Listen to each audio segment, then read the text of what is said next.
అమ్మా, గంగ మన ఇంటి పెద్ద కోడలు. తను నా భార్య. తన బాధ్యత నా మీదుంది. అందుకని నేను తన తరపున మిమ్మల్ని చేతులు జోడించి క్షమాపణ అడుగుతున్నాను.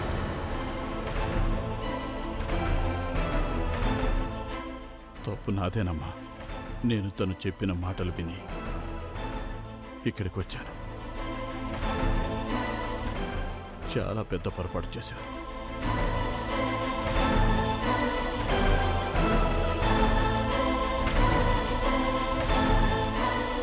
శివ, శివ, నేను చెప్పేది కాస్త వినండి.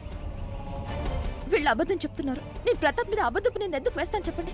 నేను చెప్తున్నాను కదా, నేను నా చెవులారా విన్నాను. ప్రతాప్, ఇంకొక మాట మాట్లాడదు. నేను మీకు మాట ఇచ్చాను.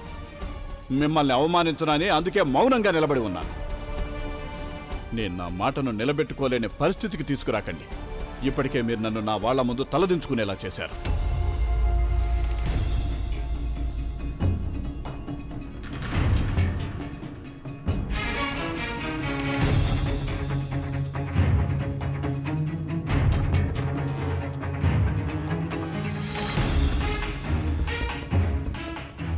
మీరందరూ బండిలో కూర్చోండి.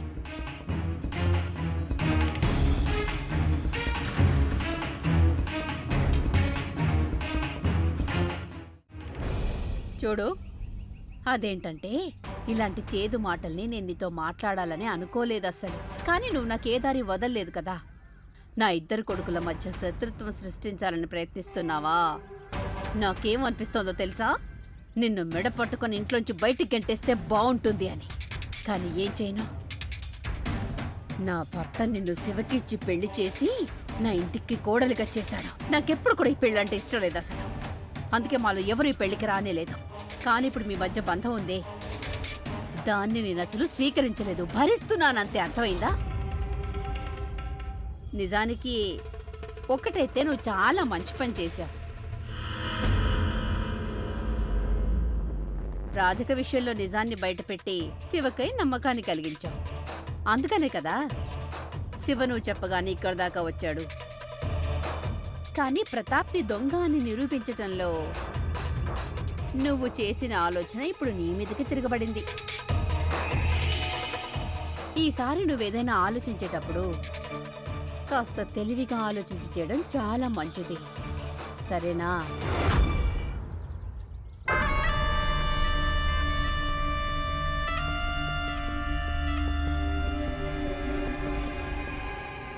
ఆగండి.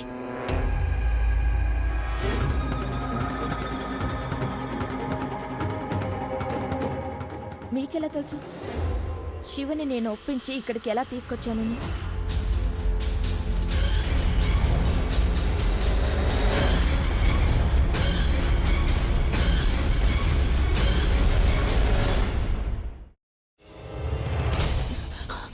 నువ్వు ఇంకేమన్నా చెప్పాలా? ఇంకేమన్నా అబద్ధం చెప్పాలనుకుంటే చెప్పేయి. నేను చూడాలనుకుంటున్నాను నన్ను మోసం చేయడానికి నువ్వు ఎంత నీచానికి దిగజారగలవు అని. ఎందుకు ఆలియా, ఎందుకు నువ్వు ఇలా చేసావు? నీకు తెలుసు కదా, నానమ్మ తర్వాత నీ ఒక్కదానిని కదా నేను పూర్తిగా నమ్మేది. ఏమన్నావు నువ్వు? ఈ మధ్య అన్నిటినీ మర్చిపోతున్నావా? అది చాలు. వాటిలో ఉన్న శక్తి విషయాన్ని గ్రహించి మనకు వివరిస్తాయి.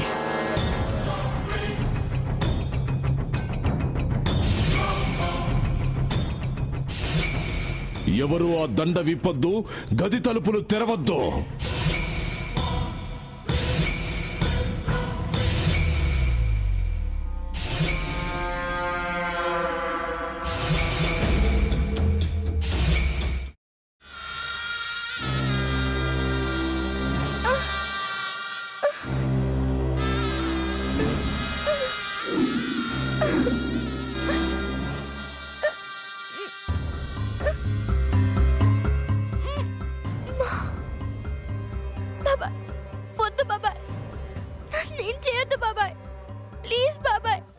నీకు నిజం తెలిసినప్పుడే నా ఆలోచనలో నువ్వు చచ్చిపోయావు. అబ్బా ప్లీజ్ కొంచెం తినండి ప్లీజ్. భీమారావు గారు మీరా? ఇగో మీరా కాదు సక్కుబాయ్. అవును, మీ పనామే లేచిపోయిందని చెప్పి కంప్లైంట్ ఇచ్చినావు కదా. రేయ్, ఆయన కంప్లైంట్ ఇచ్చింది లేచిపోయిందని కాదు, కనిపించడం లేదు అని. అచ్చా, అట్లానా? సరే మేడం. ఇడియట్.